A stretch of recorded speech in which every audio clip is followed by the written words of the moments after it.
Apocalipsis Canto de Esperanza, programa 18.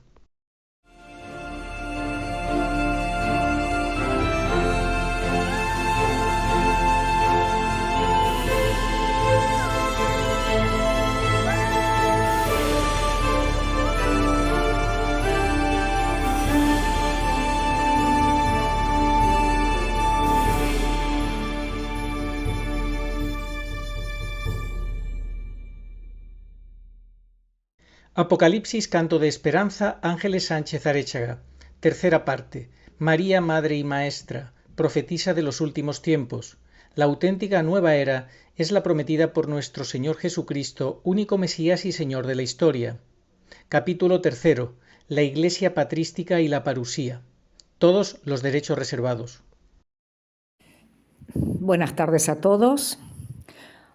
Vamos a continuar entonces en el día de hoy con la tercera y última parte de este curso, que ya va concluyendo.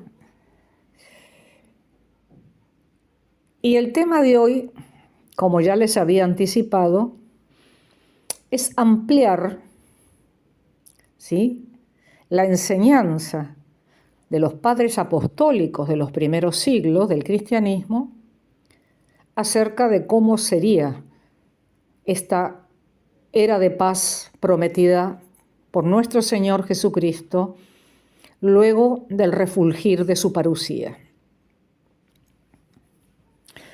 Pero antes de pasar a leerle los textos de los padres,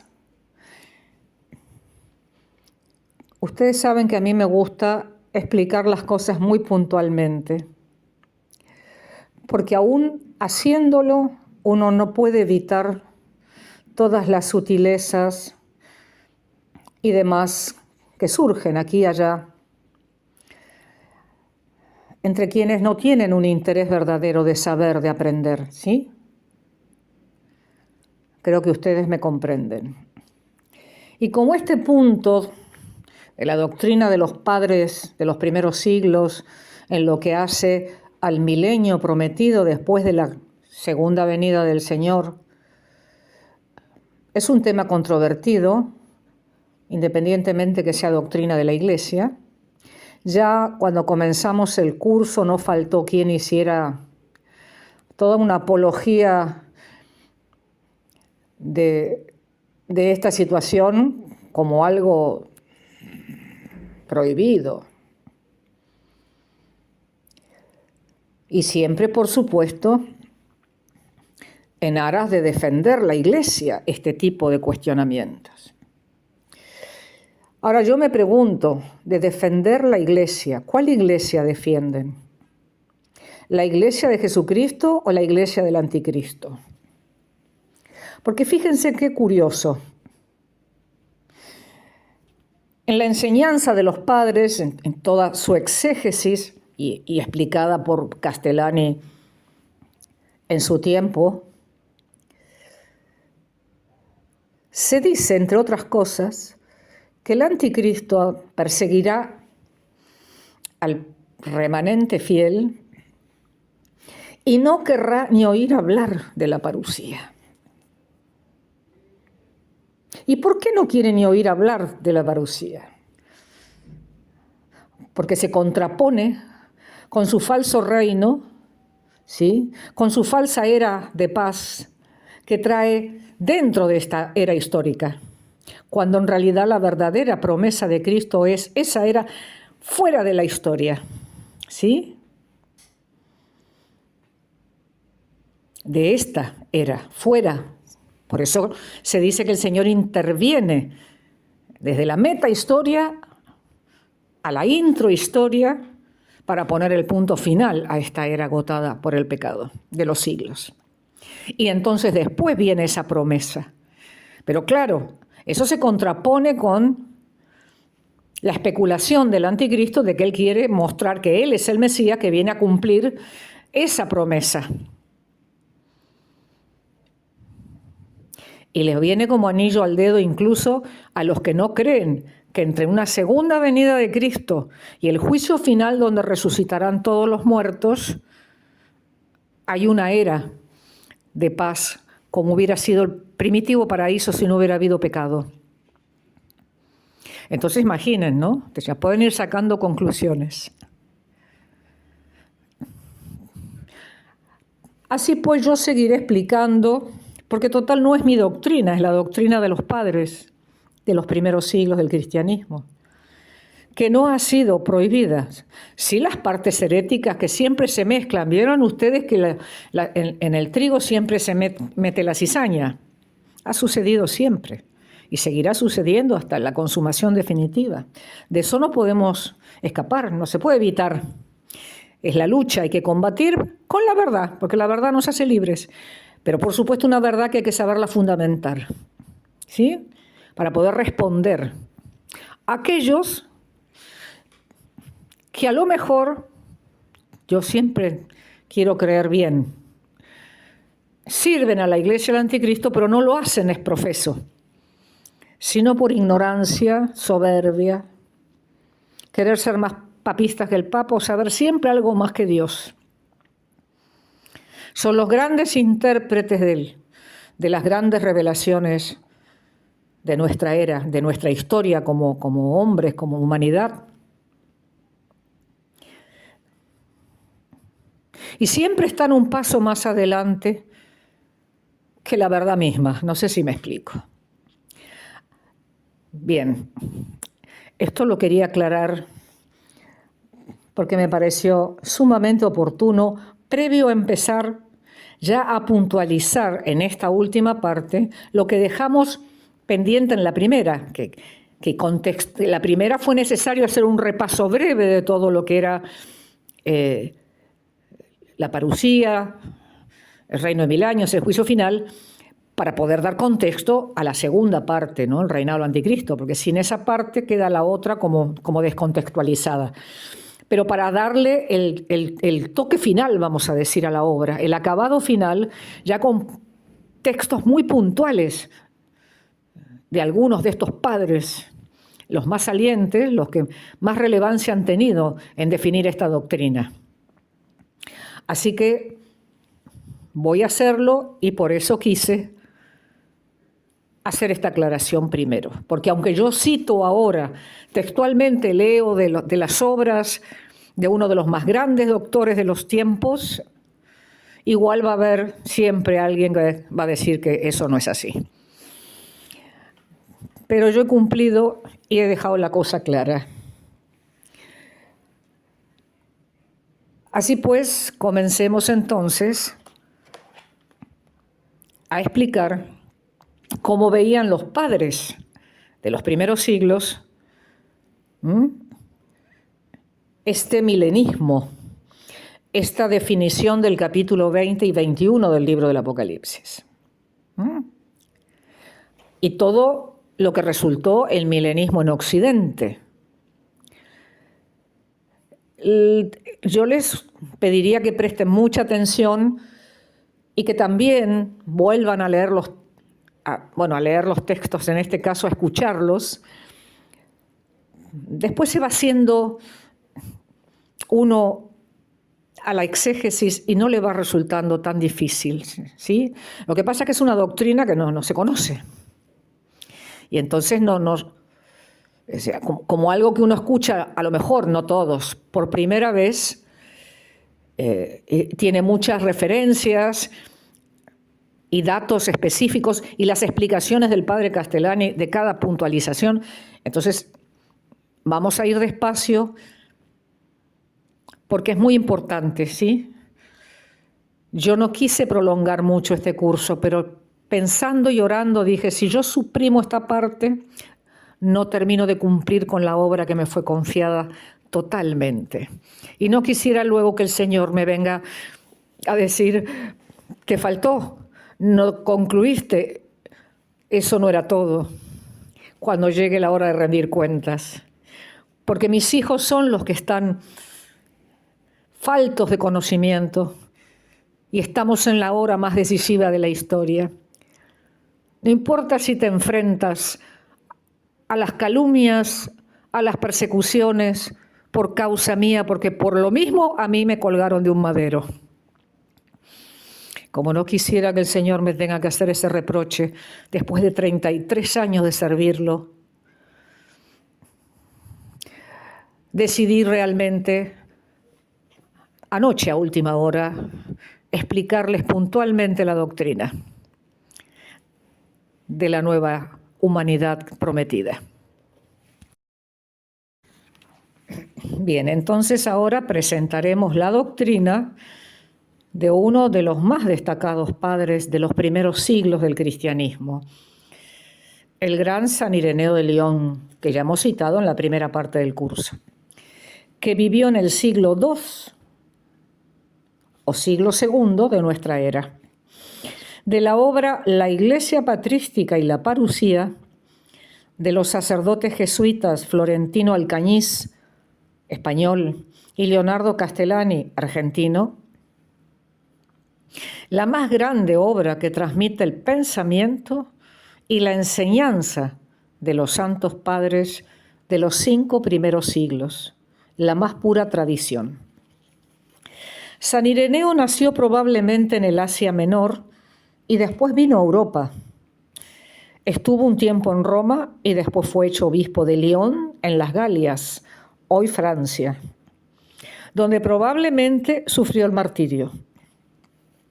De sus obras nos quedan los libros Contra las herejías, La demostración de la predicación apostólica y varios fragmentos de epístolas suyas, ¿no es cierto? Y hay una que quisiera citar, no completa, pero sí algunas partes, algunos párrafos, la cual él le dirige a un condiscípulo suyo llamado Florino, ¿sí? Que a su vez ambos eran discípulos de San Policarpo, y San Policarpo cercano al apóstol San Juan. ¿Ve cómo se va explicando la tradición? Y dice así: te he conocido cuando siendo niño estabas con Policarpo en el Asia Menor, moviéndote con gallardía y dando pruebas de ti en la corte del emperador.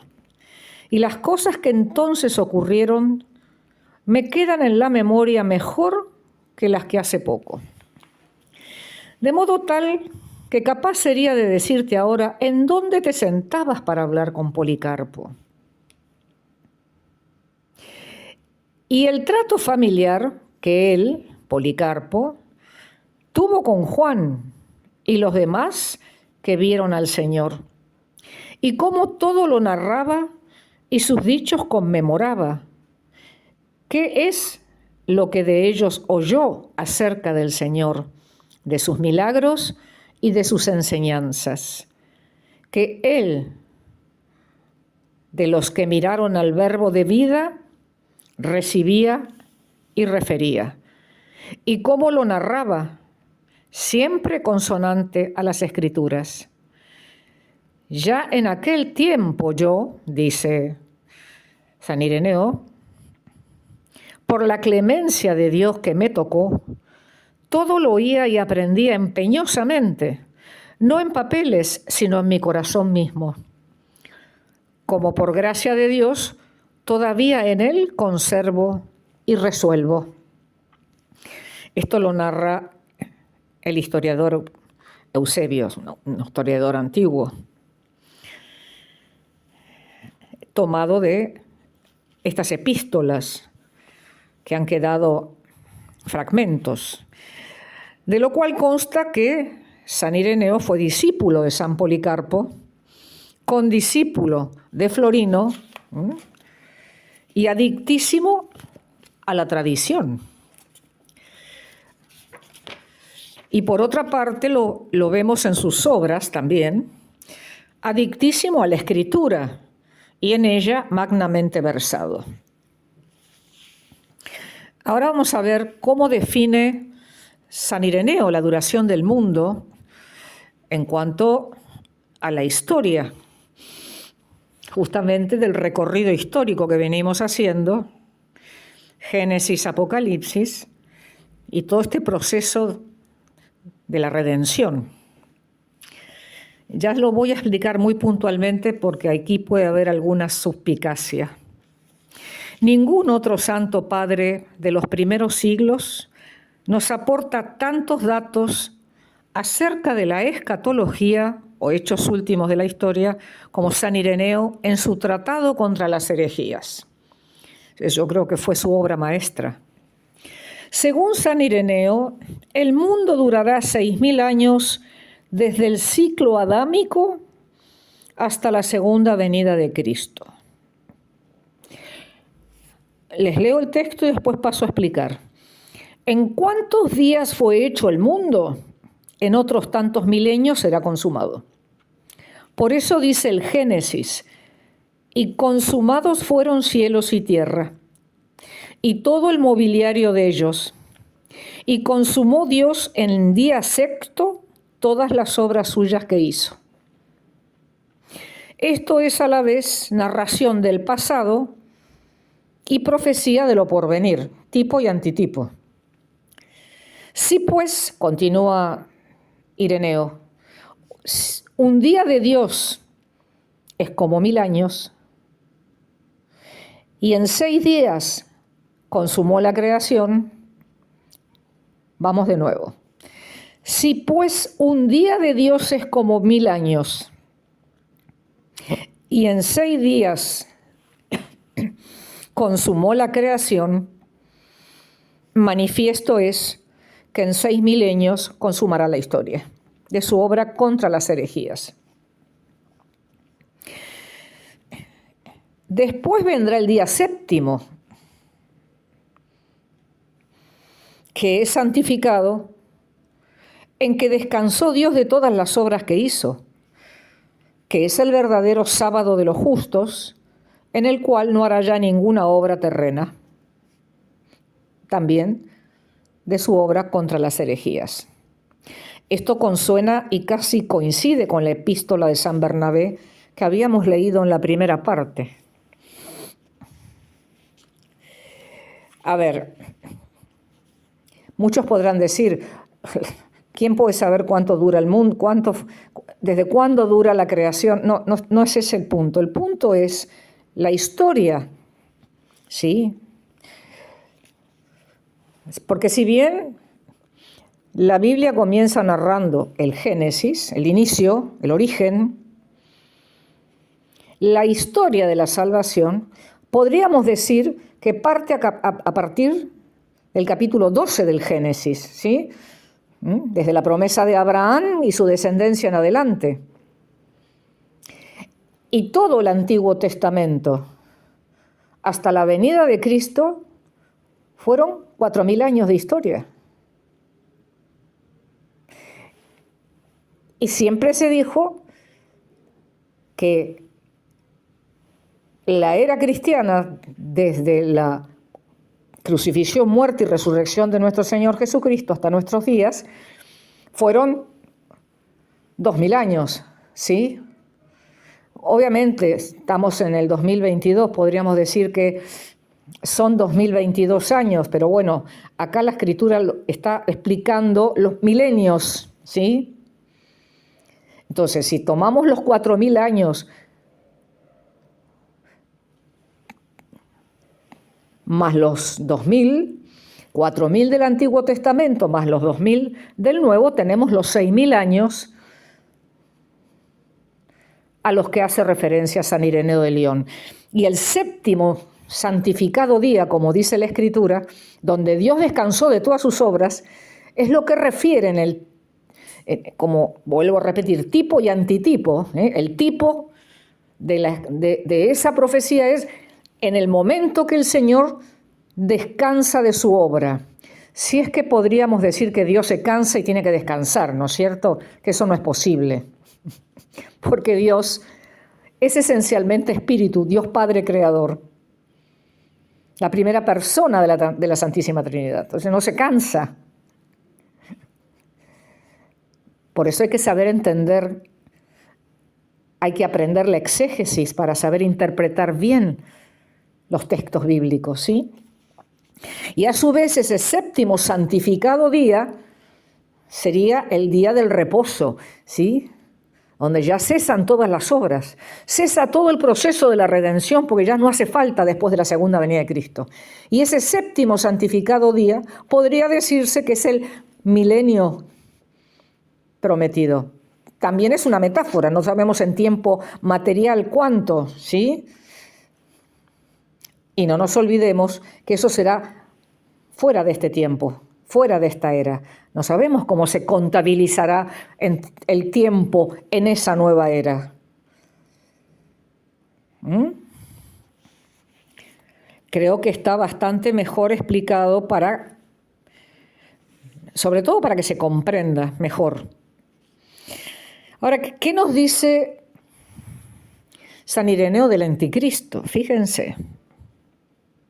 Él dice, al comienzo del séptimo milenio, o al fin del sexto, porque no es matemático, aparecerá el anticristo, el cual será la recapitulación de la herejía. Y dice así, viendo pues aquel y resumiendo toda apostasía en sí mismo, dice Ireneo, transferirá a Jerusalén su reino y se sentará en el templo de Dios, seduciendo a los que le adorasen como si fuese el Cristo. Y aplastará a los santos del Altísimo. Y tratará de cambiar tiempos y leyes, el calendario, y las fiestas, ¿no es cierto?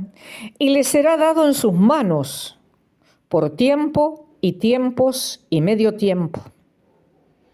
Es decir, por un trienio y 6 meses. Estoy citando a Ireneo, en los cuales, alzándose, dominará sobre la tierra. Y habiéndolo devastado todo este contra Cristo, reinará en el mundo 3 años y medio. Subrayen eso, atención, 3 años y medio, lo dijo San Ireneo de León. Lo dice, sigo citándolo. Y sentándose en el templo solimitano, entonces vendrá el Señor de entre las nubes y en la gloria de su poder. Y al otro, y a los que le obedecen, arrojará al estanque ardiente. Y llevará a los justos al tiempo del reino, es decir, del descanso, al séptimo santificado día, cumpliéndole a Abraham la promesa de la heredación, en el cual reino, dice el Señor, vendrán muchos del oriente y del occidente a sentarse con Abraham, Isaac y Jacob. De la obra Contra las herejías. No les cito los capítulos y versículos y artículos y puntos porque es una obra que no hay dónde ir a rastrearla, ¿no es cierto? Aunque puede ser que en internet se encuentre o que alguien la haya podido subir. No es como la Biblia que uno cita capítulos y versículos y uno va y constata. Ahora bien, ¿qué dice de la iglesia de los resurrectos? A la llegada de Cristo sucederá la primera resurrección. Estas cosas y otras muchas están predichas sin duda alguna, sin controversia, para la resurrección de los santos, que es inmediatamente después de la aparición del anticristo y la perdición de él y de todos los suyos, resurrección por la cual reinarán los justos sobre la tierra. Diligentemente, pues Juan previó la primera resurrección de los justos y la heredad del reino en la tierra. Y bien, de la misma obra Contra las herejías. Recordemos lo que ya hemos explicado. La primera resurrección es la de los santos y mártires de los últimos días, ¿sí?, por mano del anticristo, y luego resucitarán. ¿Recuerdan cuando el Señor muere en la cruz, que se abren las tumbas de los justos y salen, que produjo conjuntamente con el terremoto?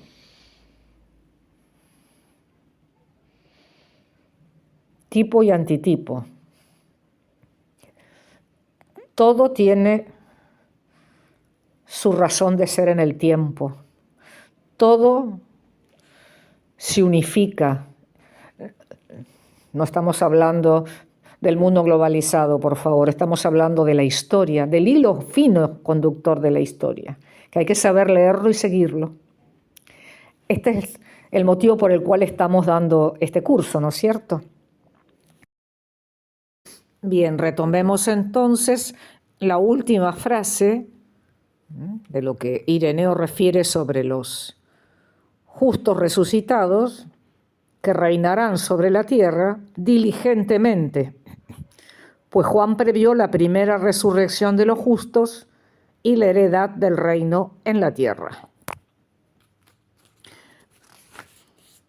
Pero es menester decir más, continuó Ireneo, pues necesario es que los justos, en su misma condición, renovada por la aparición de Dios y la resurrección, realmente reciban la heredad de la promesa prometida a los patriarcas y reinen en ella, en la heredad, ¿verdad? Y más tarde venga el juicio. Primero reinen en la heredad y después el juicio final. Pues en la misma condición en que padecieron y sufrieron, trabajados, es decir, probados de infinitas maneras por el dolor, en esta misma condición conviene que reciban el fruto del dolor. Y en la misma condición en que por Dios fueron muertos, sean revivificados. Y en la misma condición en que sirvieron, conviene que ellos reinen. Así persevera firme la promesa que prometió Dios a Abraham cuando le dijo: levanta tus ojos y mira desde el lugar donde estás al Aquilón y al Africón, y al oriente y al océano, porque toda la tierra que ves te daré a ti y a tu semilla sempiternamente. Texto del Génesis capítulo 13, versículo 14. Y luego Dios le termina de decir a Abraham: levántate y entra en esta tierra, a lo ancho y a lo largo, pues toda te la daré. Del mismo capítulo del Génesis, pero versículo 17.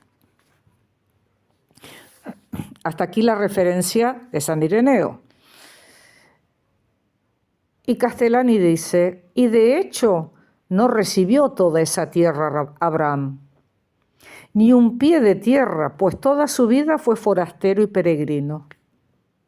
Así pues, si Dios le prometió esa tierra y él no la obtuvo durante su terrenal destierro, conviene que la reciba junto con su semilla, es decir, con los que a Dios conocen y temen, en la resurrección de los justos.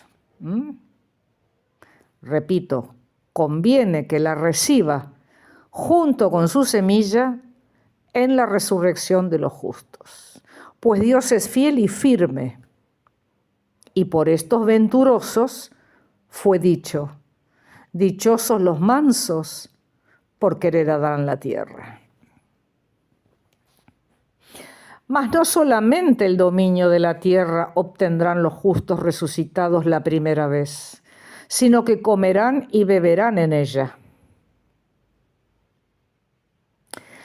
Obviamente no del mismo modo que comemos y bebemos los mortales vivos en esta era, ¿sí? Porque la propiedad de los cuerpos resucitados es muy diferente a la propiedad de los cuerpos que no han conocido la muerte. Y ya vamos a explicar un poquito más adelante esa otra propiedad de aquellos que también heredarán esa nueva tierra, según la promesa,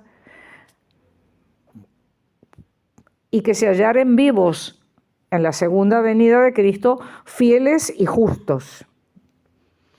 ¿Sí? Entrarán a esa nueva humanidad. Sus cuerpos serán transfigurados, junto con toda esa transfiguración, toda esa transposición de esta tierra como la conocemos a la nueva humanidad. Pero aún así las propiedades de esos cuerpos son muy distintas a las propiedades de los cuerpos de los justos resucitados. Los unos tienen, vamos a decir, la propiedad que tenían los cuerpos, tienen no, porque todavía no se produjo esa realidad. Vendrían a tener como los cuerpos que tuvieron Adán y Eva antes de la caída en el pecado original, que como ya explicamos no eran cuerpos glorificados, sino espiritualizados, etc. ¿Sí? Vendría a ser cuerpos como los que tuvieron Adán y Eva. Y los cuerpos de los resucitados, con todas esas propiedades que hemos descrito, pueden comer y beber. Cristo lo hacía con los suyos cuando resucitó y el tiempo que estuvo antes de su ascensión. No por necesidad, porque no tienen necesidad de comer esos seres como nosotros, por ejemplo, los que vivimos acá en este momento. No por necesidad, sino por urbanidad. Esa es la diferencia de los unos y los otros.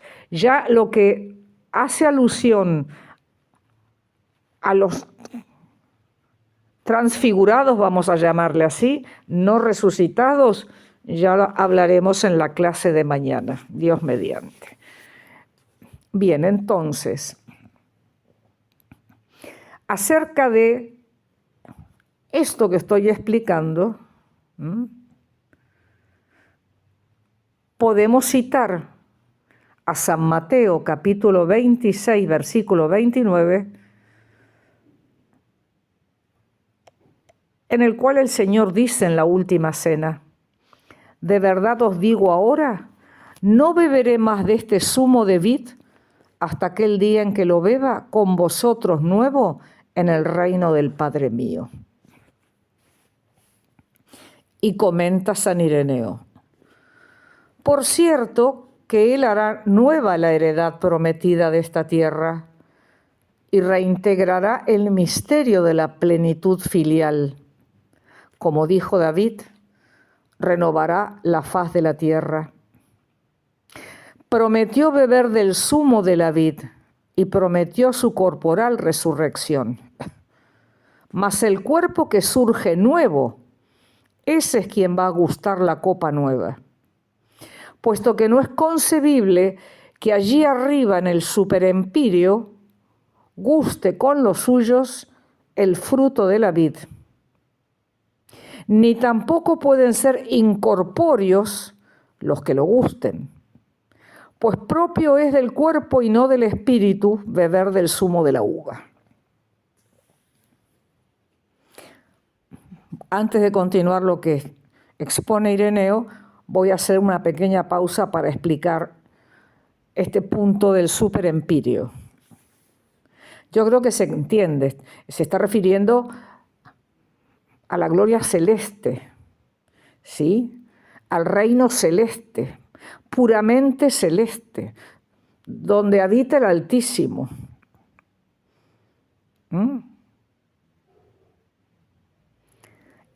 Donde obviamente no es concebible que allí se guste del fruto de la vid.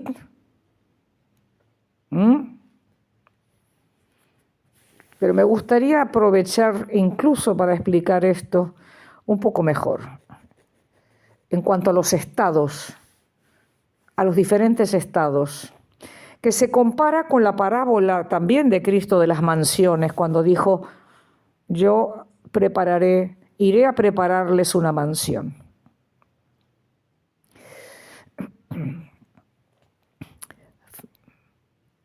Hay diferentes estados de gloria, como hay diferentes estados en el purgatorio, como hay diferentes estados en el infierno. La diferencia con el infierno que va de la superficie hacia abajo, podríamos decir, ¿sí?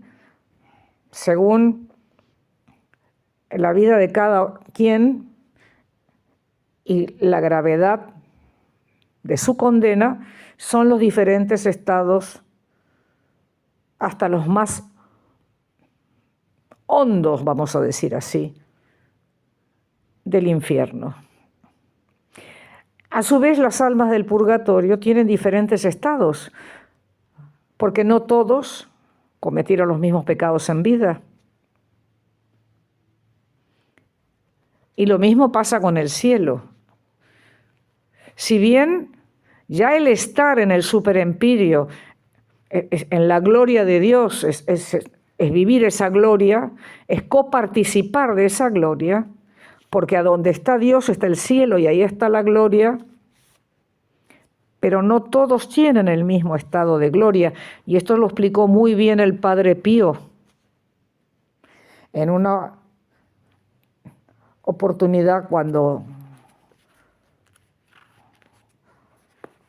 él se dirigió a uno de sus hijos espirituales, a los cuales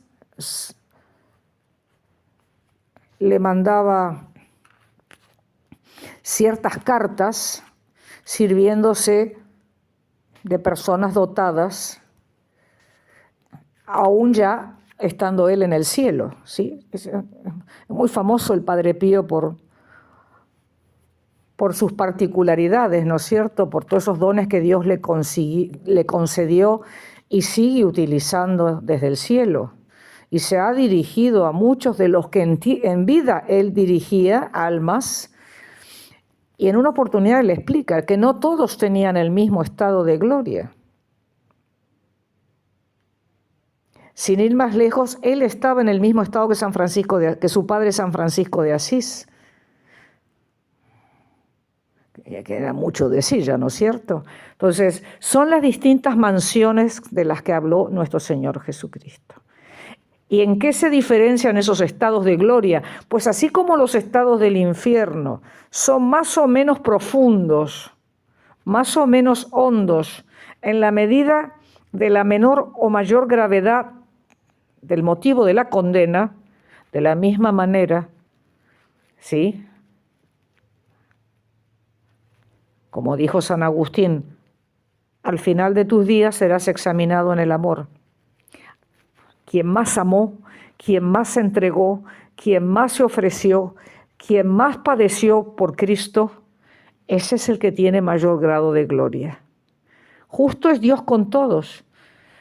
El que logró salvarse y purificó su alma tiene el derecho, vamos a decir así, de entrar al cielo, obviamente. Pero el estado de esa beatitud se relaciona con el mayor o menor grado de entrega en ese amor por el cual seremos juzgados. Bien, dicho esto, retomemos lo que dice Ireneo para concluir lo que estamos refiriendo. Y por eso decía el Señor, cuando hagas un festín o una cena, no invites a los ricos solamente, ni a tus amigos solamente. Invita a los pobres y mendigos, y serás dichoso, porque no tienen con qué retribuirte. Pues así te será retribuido en la resurrección de los justos. Esto está citado ya, esta palabra de Dios previamente, en Lucas 14:12. Y luego dice Ireneo, quien quiera dejare por mí, sigue citando lo que el Señor anticipó, quien quiera dejare por mí en esta vida casa, campos, mujer, hijos, recibirá el céntuplo en este siglo y en el futuro la gloria eterna. Esto ya está citado en Mateo 19, 29. Y ahora dice el padre Castellani. Ven cómo va citando Ireneo, explica Castellani, va citando también el texto de la Escritura, es como una especie de armado de rompecabezas, ¿no es cierto? ¿Qué es este céntuplo en el siglo presente y estas comidas y cenas retribuidas? Estas son cosas de los tiempos del reino, es decir, en el santificado día séptimo, en el cual descansó de todas las obras que hizo, el cual es el verdadero sábado de los justos, en el cual no harán obra mundana, mas tendrán servida una mesa por Dios mismo, quien los alimentará de sus propios manjares. Explicando después, sigue diciendo Castellani, aquellas palabras del Génesis 27, versículo 28, dete Dios del rocío del cielo y la gordura de la tierra, trigo y vino en abundancia, escribe Ireneo. Esta bendición pertenece sin sombra de dudas a los tiempos del reino, cuando reinarán los justos resurgidos de la muerte, cuando la creación renovada y honra fructificará todo el fruto del rocío del cielo y la grosura del humus, conforme recordaran los antiguos presbíteros que vieron al discípulo de Cristo, Juan, haberle oído a él mismo conforme a lo que de aquel tiempo enseñaba el Señor.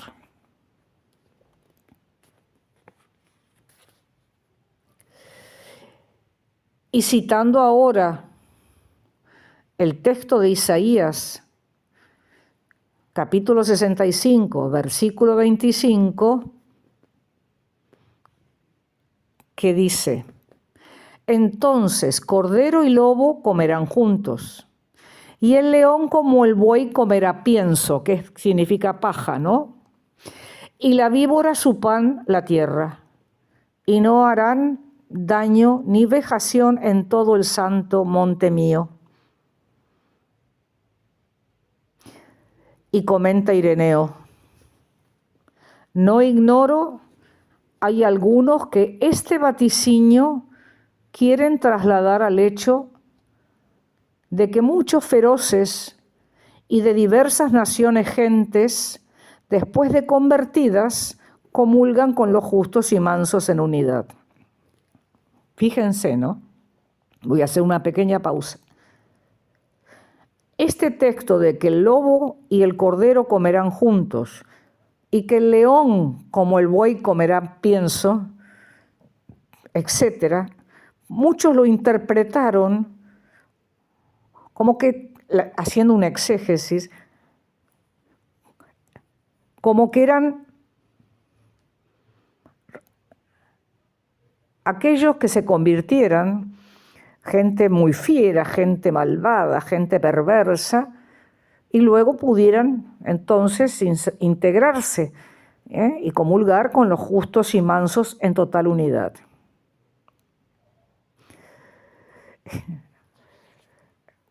Por eso es muy importante saber hacer exégesis. Y fíjense lo que expresa San Ireneo al respecto.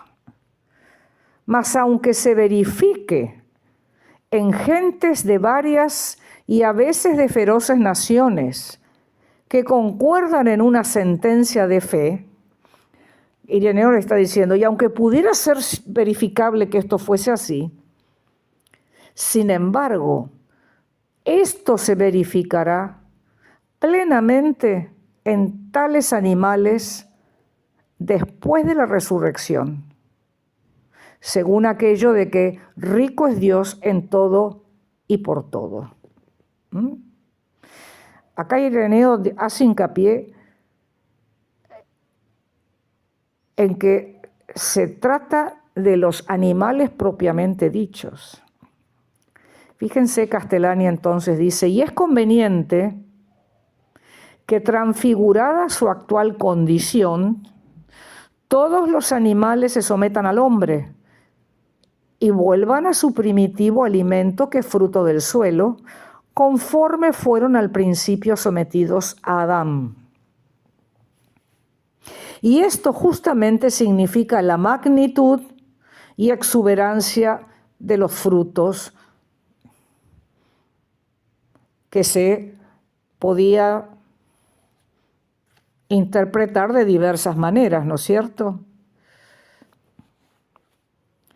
Pues si el león se nutre de pajas, ¿qué tal será el trigo, cuyas meras pajas aptas son a nutrir leones? Y sigue diciendo Castellani, hay que ver la distinción tan importante de tipo y antitipo en la exégesis de las profecías, pues Ireneo admite que la perícopa de Isaías puede significar la conversión de gente fiera a la iglesia, que come ahora lo mismo que la gente mansa, pero que el cumplimiento íntegro y propio del vaticinio se dará en la parusía, lo cual creemos justo, dice Castellani. Segundo, que ese cumplimiento Ireneo lo ve como una nueva sujeción de los animales al hombre, no especificando el cómo.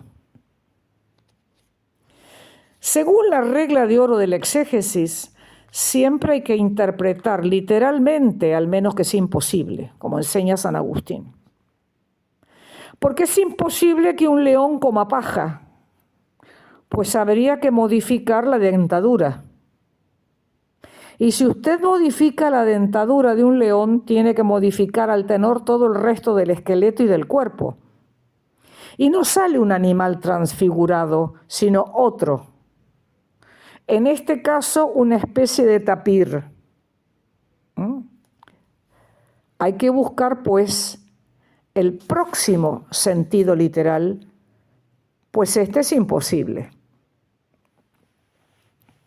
Para Ireneo, este próximo es que se someterán al hombre.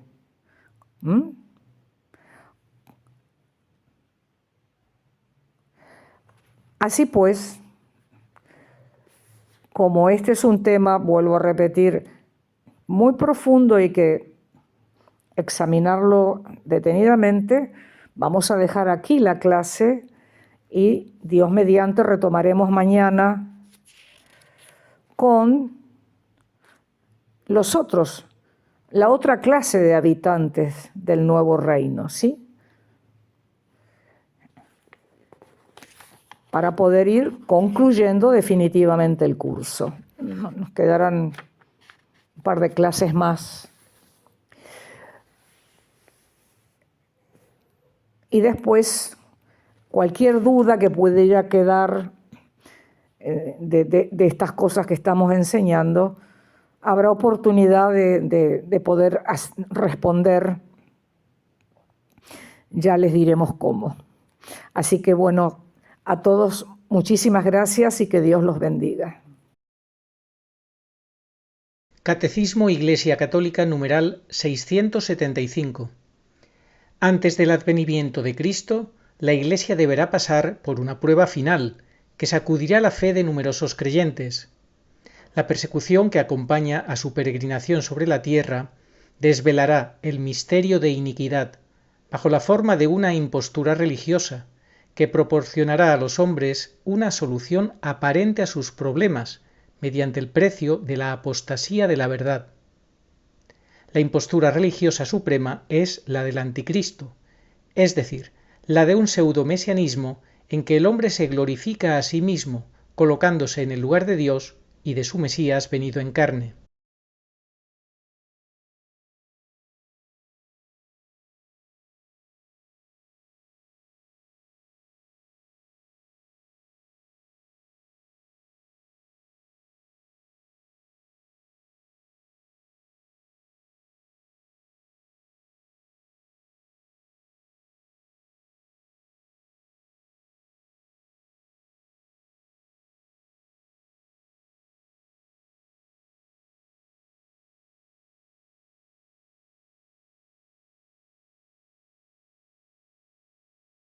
Al que me reconozca ante los hombres, yo lo reconoceré delante de mi Padre que está en los cielos.